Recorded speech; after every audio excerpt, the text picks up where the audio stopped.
Houston and hello world. This is Vicky Cruz with the Hero Network, and alongside with me here is my co-host Victor Escalante. Vicky, happy fall weather. Isn't it nice? I mean, my hands are cold. I know. I saw your run this morning. I did. It was chilly. I was like, man, this is nice. I was glad I had a jacket over, but it was beautiful. I mean, nice morning. Don't it feel? I mean, look at you. You've got your little. Yeah. I'm all dressed. Mr. GQ turtleneck. Mr. GQ, all cool and everything. So he's all warm for the cool weather.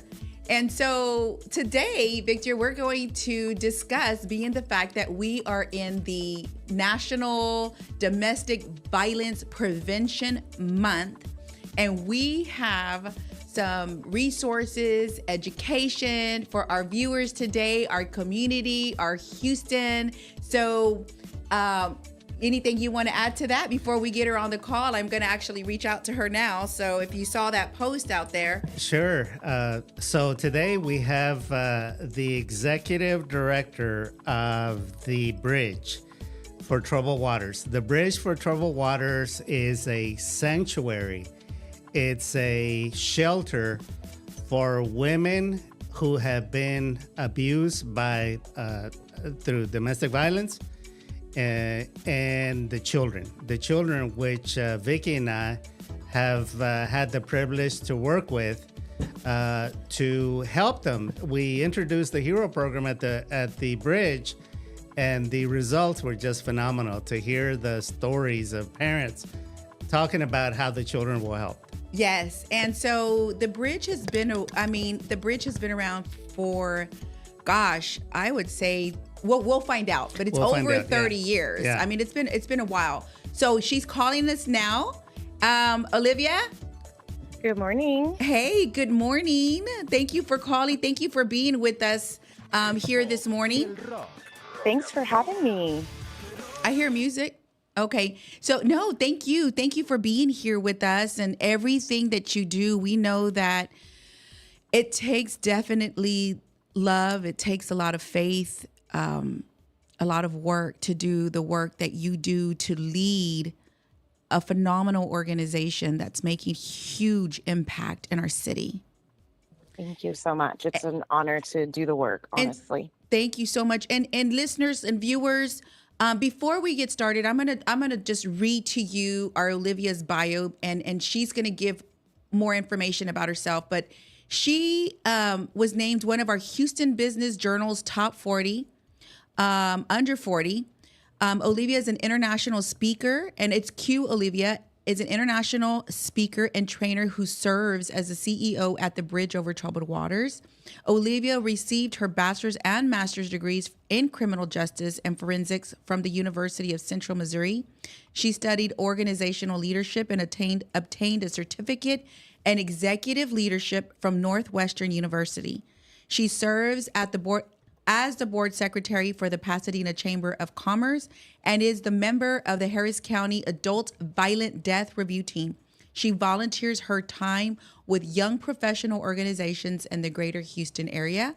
Q Olivia is also the founder of Q Olivia Consulting, a consulting boutique and Mosaic mentoring, which supports organizational management, leadership, development, BIPOC mentorship, corporate wellness, and nonprofit cultural transformation through a collective healing-centered lens. That's a mouthful. That's a mouthful. But you know what? That's who you are. That's who you are. Yes. And I don't know anyone else who has an initial before their name. What does the Q stand for, Olivia? The Q stands for Quanah, and so my mom was a artist and traveled around, the country, and she studied a lot of Native American history, and their artwork, and so one of the tribes that she looked up was the Comanche tribe, and their last chief, his name was Quanah, and so my name comes from Quanah Parker, the last Comanche chief. Wow. And so I just go by Q for fun. I've just always gone by Q since a little girl, but yes. Very That is, proud of that name. and you know what's so funny? As I go by E. So if you ever, Okay, yeah. you may see E Vicky, and E is Yes. also, I'm named after a saint. Her name is Santa Oh, Edoviges. And oh, amazing. Santa Edoviges. So it's E Vicky Cruz. And so I go by EV sometimes, Eve Cruz.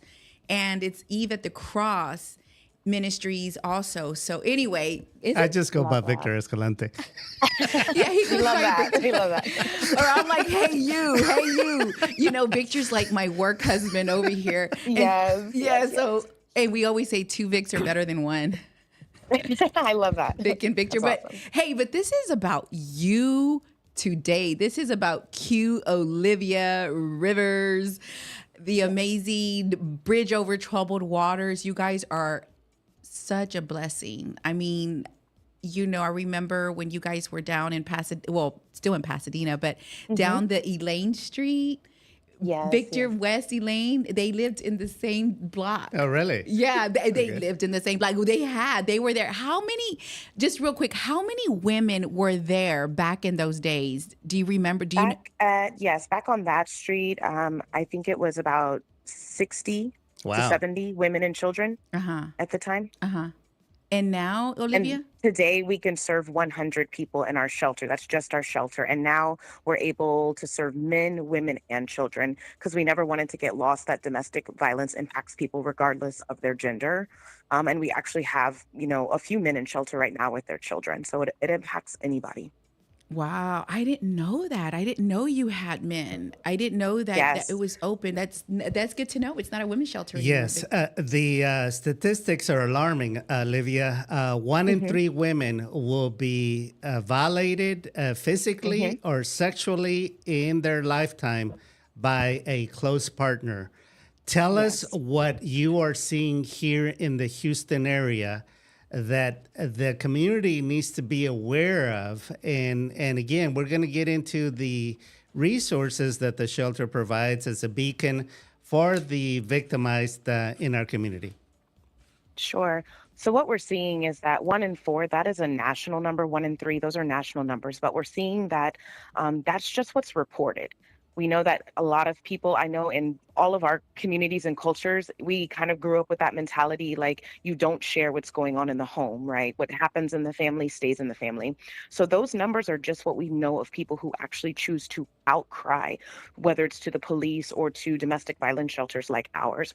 And so we know it's happening more often than that. We really think it's probably 50% of the population will Wow. experience domestic violence at some point in their life. And in Houston, that number is astronomical. We see these numbers skyrocket during very stressful times. We see a lot more calls during hurricanes. We see a lot more calls during the holidays. Um, so it really is, those numbers really are just a small depiction of what we really know that's going on in our community. But you know, and I mean, it's not even we're not even talking about those that have undergone abuse. And one thing that I really do appreciate about the Bridge Over Troubled Waters is the resources and the gone out to receive, you know, their healing. And so, can you tell us a little bit about more what you offer for anyone listening or watching this video on how what it is that you offer at the Bridge? Absolutely. So most of us, like you guys have already shared, they've known us as the shelter. So again, we have a 100-bed shelter where we accept people who've experienced domestic or sexual violence, trafficking, or even stalking at any point in their life. It doesn't have to be recent, because we know that what happens with trauma, it can rear its ugly head at any point. And so we like to make sure people are clear on that. And then once they're in our shelter, they have the option to go through our program however it best suits their family. Not every family or every survivor is going to kind of navigate our program the same way. So we offer therapy, both individual and family counseling. We also have support groups where people can come and within a peer circle talk about their experiences. And it's not always just sitting around talking about the experience. We also do art therapy, music therapy. We will have yoga instructors come and do some like somatic breathing, really trying to heal the mind, body, and spirit. And then for our children, we have an incredible youth center. All of our children in our program are assigned to their own child advocate separate from the parents, and they're able to navigate social skills. And we have sensory rooms to help them regulate their emotions as they too have gone through an abusive situation, even if they weren't. The intended victim. There are definitely consequences of a child witnessing abuse between their parents. So we have family programs, we have therapy, we support our survivors with legal advocacy. Obviously, navigating the court system is so difficult, and so we make sure that they have that support. We also help them file for different types of crime victims compensation, helping them get back on their feet. We do financial literacy classes. So basically, we offer I like to say, a platter of options, and then we want the survivor to choose what makes the most sense for them. Because behind domestic violence at the root cause is power and control. Abusers use power and control to keep their victims, in those situations. So when they come to us, we want them to regain the control and allow them to make choices for them to kind of take that next step toward a life free of abuse. Got it. Wow. And Olivia, I have a question for you. What has Sure. surprised you the most in the role that you play at the shelter about the Houston community? What has surprised you the most? I think what surprises me the most, and maybe because I've done this work so much, is that people only think of domestic violence as physical. So, you'll hear people say, well, I didn't see any bruises on them. But domestic violence is more than just physical, it's emotional, it is mental, it's verbal, it's even financial. I know early on in my career, I was working with a victim whose husband would literally check every receipt. He would give her cash allowance and expect the change back. And if it wasn't what the receipt reflected, he would, abuse her. And so there's a lot more to it than just black and blue. And so many of the survivors I've had the honor of being a part of their journey, they've said the emotional scars last so much longer than the physical ones.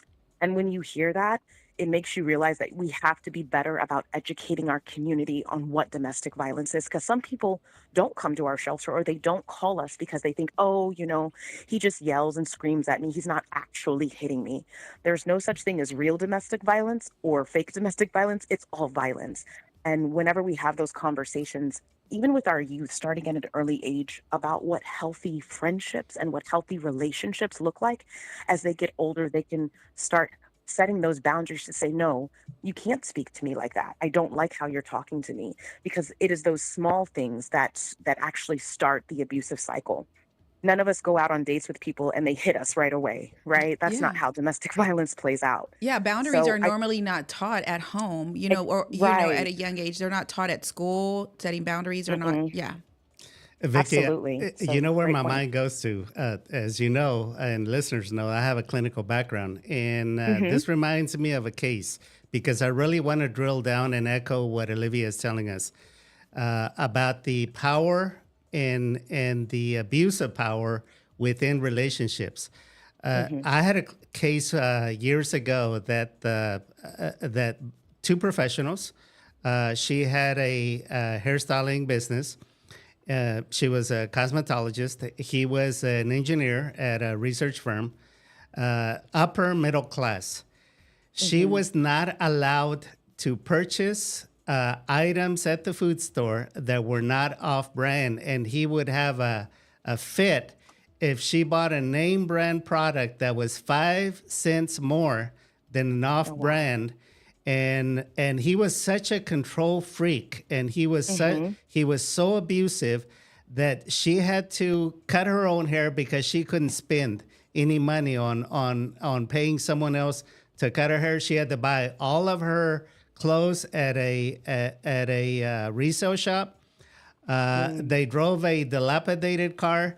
I knew them personally. Hmm. When you went to their house, you had to take the shoes off and leave them at the door because you could not walk on a 30-year-old carpet, the green Wow. shaggy carpet, because he Hmm. didn't want the wear and tear on his carpet. Now, this was driving her crazy. This is mental illness inducing behaviors that one day she snapped. She broke And what she did Hmm. is she took all of the savings. They had like $100,000 in savings. Took it all out, went and bought a brand new red convertible, went and spent hundreds of dollars on clothes, and she says, "I'm not taking it anymore," and of course filed for divorce because Wow. she had been driven down, beaten down so much through this power and this control that it was driving her crazy, constantly living Suffocating. in a state of depression. Yeah, Mm. suffocating her. And so again, Yeah. I'm glad that you are bringing this out, Olivia. That not all scars are physical, that there are Right. deep psychological wounds that domestic abusers inflict on their victims. Yeah, and I think that, Absolutely. and I'm sure you've seen this, where like also many victims are concerned about coming forth because of Hmm. the reporting, if anything would be reported. I mean, what are you finding, Olivia? I think people are afraid to report to the police for a variety of reasons. But at the end of the day, a lot of people, they don't want their abuser to go to jail. They just want the abuse to stop. But sometimes it gets to that point, where you do have to call in law enforcement to intervene because it gets so violent. And so, and I think also people think reporting means going to the authority or going to literally the police department. But again, and that's why we call it just outcrying, because sometimes it's that first step, it's that first person you might share it with. It could be someone in your faith-based community, a relative, a neighbor. We see a lot of people outcrying. We love our schools. Our school nurses and our teachers are some of the first people that children will cry out to because they care about them. They have that connection. They see them every day.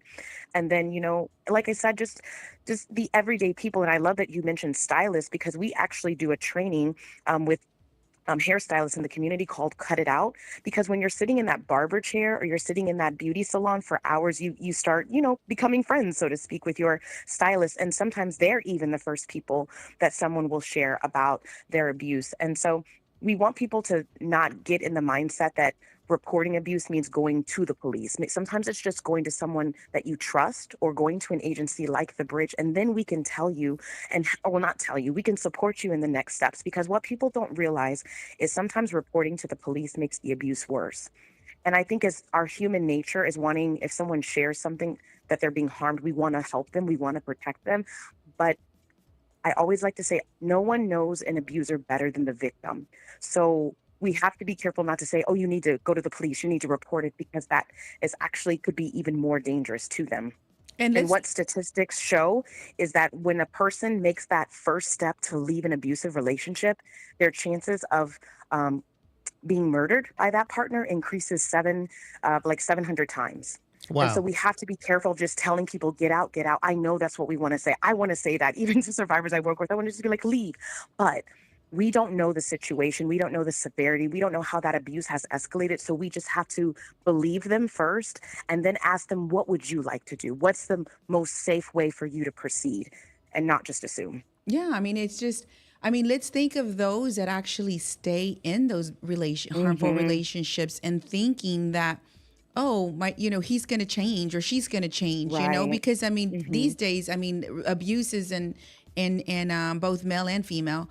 Absolutely. And let's just think how many of those don't make that move or are petrified of making those moves because of the lack of resources. Right, right. And resources, is a really big thing. And we never want anyone to feel like they cannot leave due to lack of resources, because they do exist. And sometimes it's just like not knowing what's out there. And so, like I was sharing, the one of the things that makes the Bridge, I think, unique outside of our licensed childcare facility is that we're one of the only domestic violence agencies in the area that has its own apartment complex. Because the reason a lot of people go back is due to that economic um, disempowerment. They'll go back, especially if the abuser is the breadwinner of the family, right? Because a lot of the women who come into our shelter, they'll say things like, well, I'd rather my kids have a roof over their head rather than be in a shelter. So I'll endure the abuse so that they can have a home. And so if that's the reason people are going back, we had to say, okay, let's make a change. Let's not just give people shelter. Let's find a way for them to be independent, not just free from abuse, but economically and financially. And that starts with giving them that financial literacy. because I've had survivors who've never had their own bank account before. Like all of the money came through the abuser. And so they didn't know how to budget. They didn't even have a checking account in their own name. And so sometimes that's just the first step to them actually feeling like I can do this. I can exist in this world without my partner. Correct. And I do appreciate the fact that you partner in with outside partners because Hmm. the bridge, that you can't do it all on your No, own. not at all. And Not at so all. you being very strategic on having, or, the bridge being extremely strategic on having the outside partners is what makes the individual stronger, to have those adequate resources. And so we thank you for that. And we thank you for allowing us, I mean, as the hero, Yes. to come in and to work with these babies and to be a bridge because that's the vision that God has placed in our hearts here is Hmm. to help solidify and build stronger foundations in the home, especially when it comes to Hmm. single parenting and what have you. And one thing that I do appreciate about the bridge, and I mean, I've worked with you, for many years and have Right. actually picked up women and throughout the lifetime of doing outreach and Hmm. placing them or referring them out to you. And even when you couldn't, I mean, there were times, I mean, I received a call one night. There was one particular night where I received a call from the Houston Police Department, and the officer of outreach said, Sister Vicky. I love that everybody calls me Sister Vicky. I was like, yes. Yes. They said Mother Teresa. I'm like, no, I'm Sister Vicky, And they're like, Sister Vicky, we have someone that's living in the car. It's domestic abuse, family of 3. We've reached out to everyone. I said, did you call the bridge? And they're like, yes, and it's packed. I said, let's just call one more time. Hmm.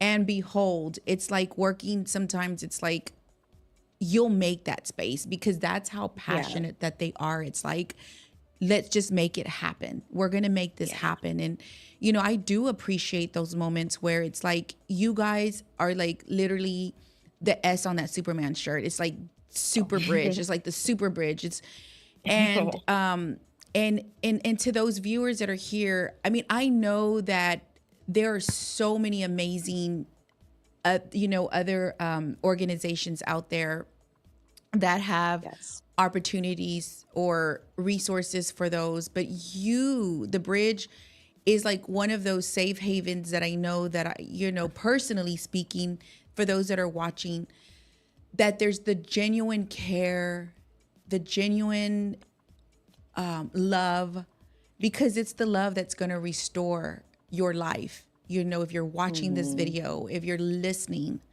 it's not a place where you're going to be treated like a doormat. You're going to be treated like a queen or a king. You're going to be treated with value. So if you're watching, Hmm. and listening, know that there's hope. And of course we have more time, but since we're in this topic, how can somebody call out or reach you, Olivia? So, Reach the best way to reach us is through our 24-hour hotline. We do have staff on site around the clock, even holidays, even during hurricanes, which we actually were there um, for a lot of it. So, our hotline number is 713-473-2801.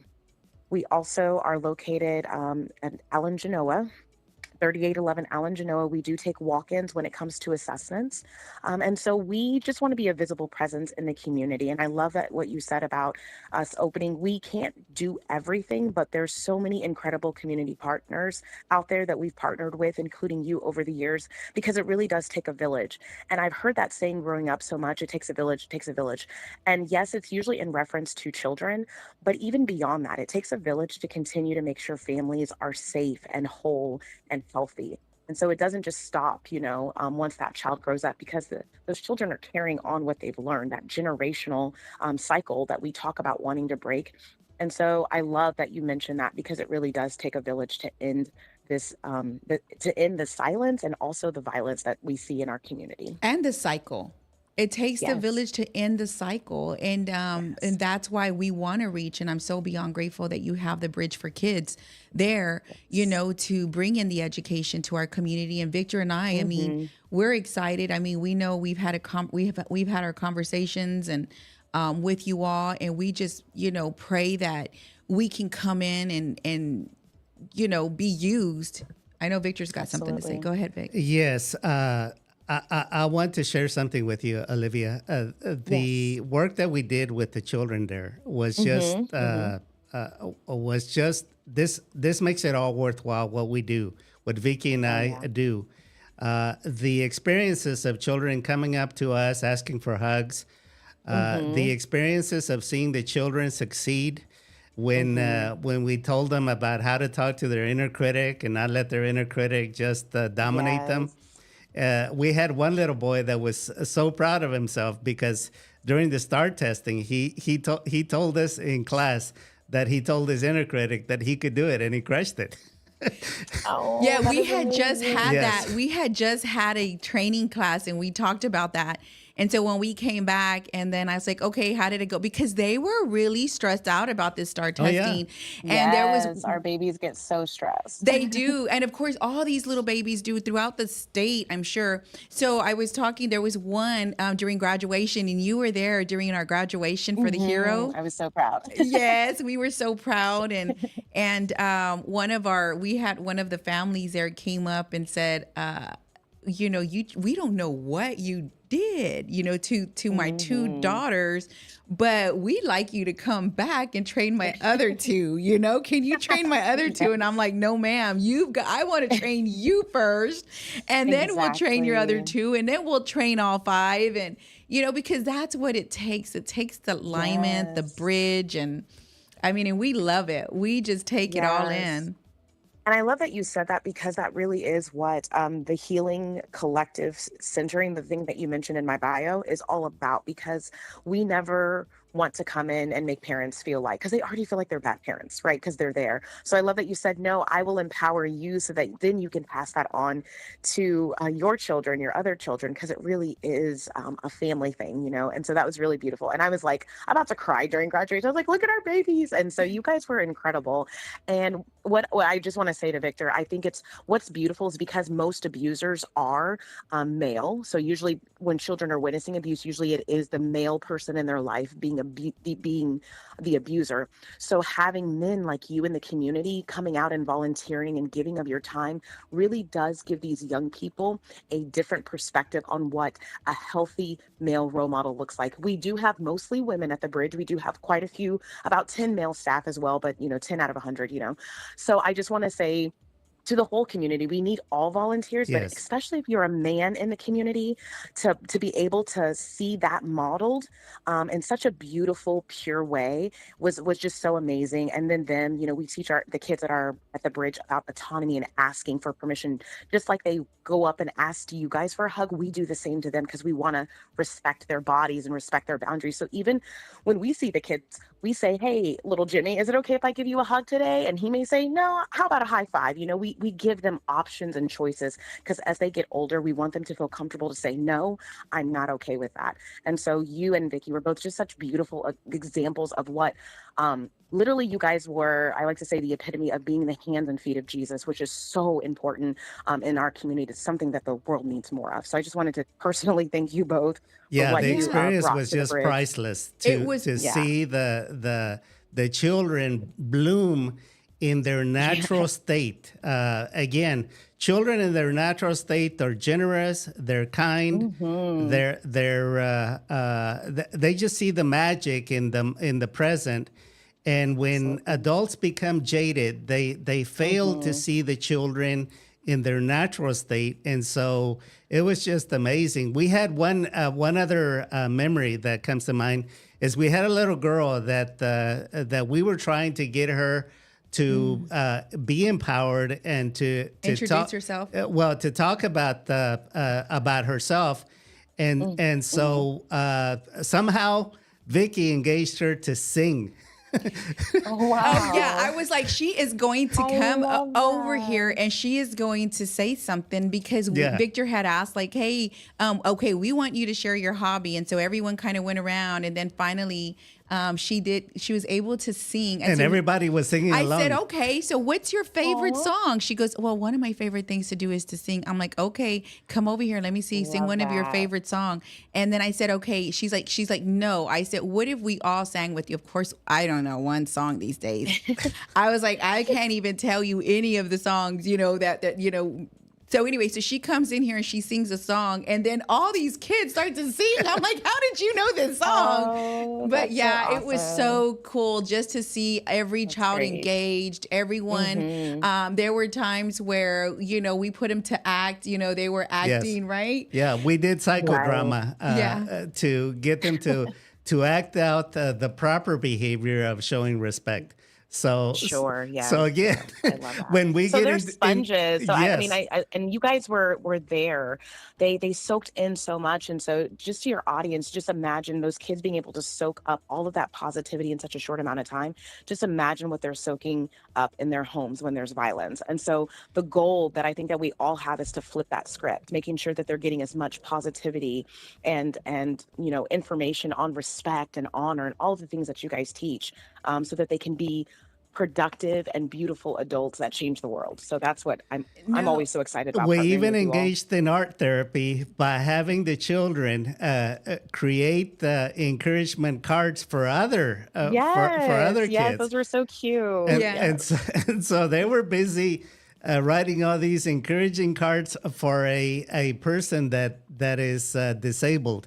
And those cards were beautiful. we engaged their creativity, and I know that you are big into the arts because I know something about the organization, the BIPOC, because I've written articles of some of their awards, some of the agencies that have been awarded grants for their work in the arts in helping to educate and to heal the community. So art is a big component. And so my encouragement to listeners and to viewers is that healing does not have to hurt more. Sometimes That's right. people feel that the healing journey, the healing process is going to be even more painful by dredging up all of their history, but it doesn't have to be. This is the year 2024, where we have science behind some of the interventions that agencies like the Bridge is engaged in. Olivia, quick question. So Yes. I know that you're here. Of course, I'm fortunate enough to I could probably walk to the center.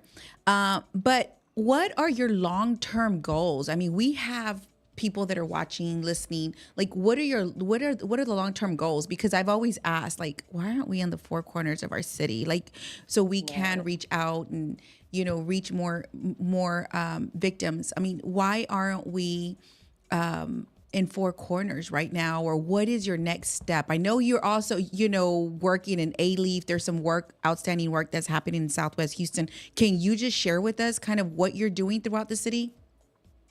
Yes, and so I love that you mentioned that, because we hear in our movement a lot, meet people where they are, and I think that's said genuinely, but it's also said kind of like, in this very figurative way. And so what we've started doing is literally going out and meeting people where they are. So mobile advocacy is really huge to us. So it's not always about a building, right? Because you can Google us and know what we do. So sometimes, like I was saying before, it's not always safe for a person to walk through our doors because you never know if there's GPS tracking on their phone, all of that. So one of our long-term goals is making sure that in addition to our location in Pasadena, that we have satellite partners throughout the community that we are sending our mobile advocates out to. Because what's awesome is that if a survivor needed support, but it wasn't safe for her to come, she could go maybe to a doctor's appointment. And we have an advocate there a couple times a week who's doing the same resources and services that we're doing at the Bridge, but the abuser is none the wiser, right? So we want to be positioned in churches and community centers, in doctor's office and clinics, things. And we've been partnered with all of these people in the past, but have a rotation where people don't have to go far to receive services, because we know public transportation is such an issue. Houston is a big city and not everyone has vehicles, and that's a reality of it. And so even if someone like you said, an A-leaf needed to get to us, that could take hours by bus. And, public transportation, unfortunately, is not always reliable. So whenever we talk about going where the people are, we mean that literally. And so mobile advocacy is huge for us. And then, of course, prevention and education is such we don't get to talk about it enough, because what everyone sees us doing, it's intervention. These people have already been victims. We're Mm-hmm. trying to not we're trying to stop creating more victims. So that means we have to be in the schools talking to our young people about healthy relationships and boundaries, teaching them these things before they become victims themselves. So prevention and education is huge. And sometimes, again, that takes community events. One thing I love about our agency, like, in a couple weeks, we have something called Purple Paws for a Cause. It's just a big party in the Mm-hmm. park. There's no formal speech about domestic violence. There's nothing formal about it. It's just for the community to come and have fun. And if someone happens to come to that park, there are advocates strategically placed around that can, if someone says, "Hey, I need help," we can talk to them confidentially and provide them with those next steps. And so we just want to be so infiltrated in the community. People don't even really know that they're there, and we don't have to have a shirt or a sign that says the bridge. We just want people and our community to get used to just talking. And I want to share something with you guys really quick in our movement. There's something called the Clothesline Project. It's an art project that was started on the national level, I think in DC. And Vicki, you've been to our place. The Clothesline Project is up in one of our training rooms, where you just see all of the shirts where victims have shared their story Yeah. through art. But what a lot of people don't know is that there's a term called airing your dirty laundry. That stemmed from domestic violence, because back during World War II, when the men were coming back home from war, it's what we now know as PTSD, but at the time they were violent, they were angry, right? They were coming back. No one knew what was going on, but they were being abusive to their families. And so when the women would go out and do laundry, they would share. They would say, "Yeah, Frank, he's been hitting me. I don't know what's going on. He's so angry." And that's where we get the term airing your dirty laundry, because the clothesline was the safe place for women Ah. to share what was going on in their home. We want the whole city to be the clothesline. We want everyone to be able to talk about domestic violence without feeling shame, without feeling humiliated. Mm. We want it to become a part of daily conversation so that it can no longer thrive in silence. And when we talk Absolutely. about it, we want to shame the abusers. Not we want them to change, but we want to shame that behavior of the abuser, so that people know, not in our community. We're not going to accept that.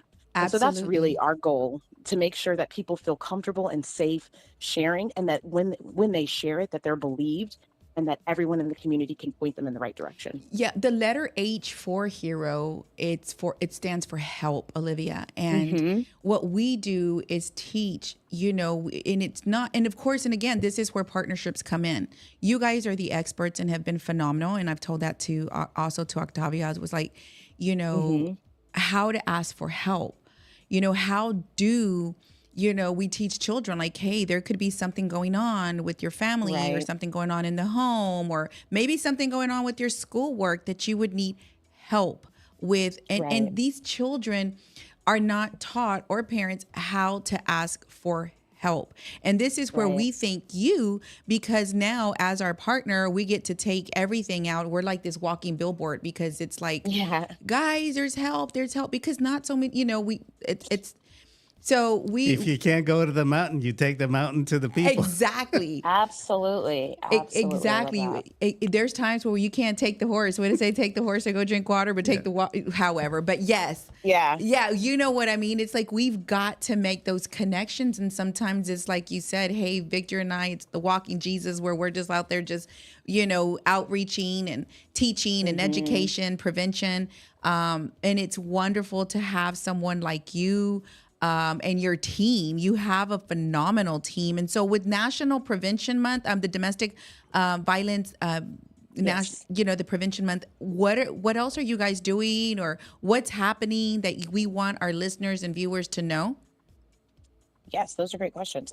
So like I said, we have a lot of things internally going on at the bridge, because Domestic Violence Awareness Month, of course, like I said, it's about not just being mindful of those that have passed away due to domestic violence, but it's also about making sure that the survivors, that their voices and stories are told. So like I was saying, on Saturday, October 19th, we do have the Purple Paws for a Cause, which is at Burke Crenshaw Park and Pavilion. It starts at 10.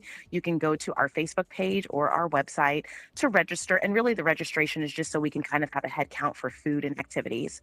And again, and there's going to be actually adoptable pets from the Pasadena Animal Shelter out there. And this helps us bring awareness to not only domestic violence towards humans, but also that sometimes abusers will use the pets first. They will harm the pets as kind of a way to say, hey, trying to keep the family in line. So we want to bring awareness to that those things sometimes go hand in hand and happen simultaneously. We also have an event called, it's like the Voices of Resilience. And so I can share that information with you guys as well. But that's just a really special place for the community to come and hear from survivors things like their stories. Also, it allows us to give resources, and we have like a round table as well.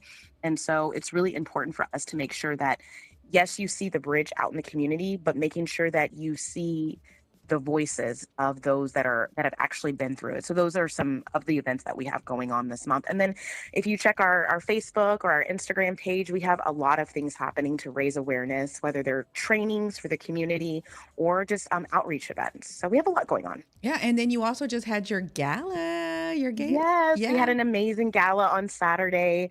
Elizabeth Smart, whose case went national. She was and she was abducted from her home, from her bedroom when she was a child, and spent 9 months with an abuser. And she was, physically and sexually abused. And she came and spoke at our gala. But then also we were able to honor 2 survivors who have gone through our program and have just made incredible strides for themselves. So 2 of our survivors who went through our shelter housing program and now live out on their own and are economically independent, financially independent. They were able to bring their families and just be honored, because from the moment you make that first call or you tell that first person what's going on, it could really impact the trajectory of their life. So we want to always make sure that we roll out the red carpet for every survivor that feels empowered and courageous enough to say, I'm experiencing this.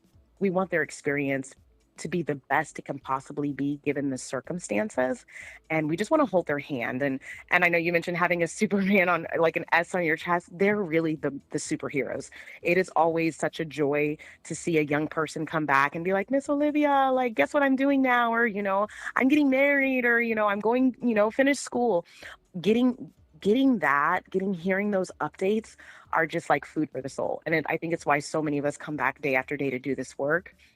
Because when you saw the survivors on stage this weekend, I was like crying from just like pure like joy and just so proud of them. And it's really incredible when you believe someone and you ask them, just the simple question, are things okay at home? Are you safe at home? And you wait for the answer and really allow them, you can really change the world. And when I say the world, I just mean even that person's world, right? Sure. So I think it's just really beautiful that I get to do this work. It's such an honor that I get to go in every day and try to make a small difference. And it's just such a You're great joy. making a huge difference. And I mean, I'm telling you, in Pasadena, all over Houston, and we really appreciate you. And so any final words that you want to ask? I know that our producers we got 2 more minutes, but anything else that you would like to ask? I just want to encourage, if someone cries out to you, if someone shares to you what's going on, just believe them. Because I think one thing I like to tell people is that abusers can be very charming, right? Mm-hmm. I often hear people say, oh, she would never, or I can't believe he.